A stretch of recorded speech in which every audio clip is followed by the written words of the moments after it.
Hi, so I'm going to show you how you can get into your courses if you're a member of Music in Our Homeschool Plus, the membership.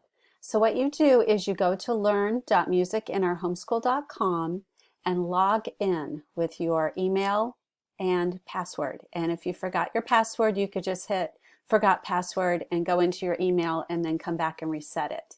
After you're logged in, you will see this is your main page. You have My Courses and All Courses, and then a little person here.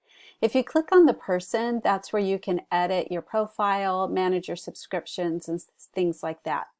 If you click on My Courses, it will bring you to the 12 courses that you have as a part of the membership. You will see that none of these say anything about the price because you are enrolled in these.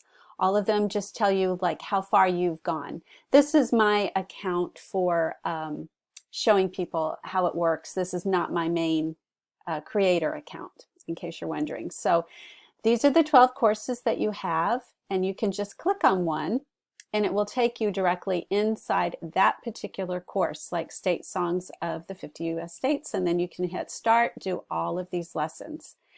If I go back to that other screen, it will show you that one of these is called, right here, Music in Our Homeschool Plus, and it says it's the 12 course bundle. Well, all those 12 courses are around it, but this one, if you click on it, will take you inside the membership dashboard.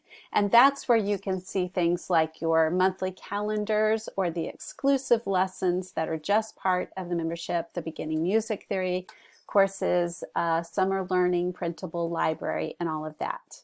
So hopefully that will answer your questions about how to find your content for Music in Our Homeschool Plus.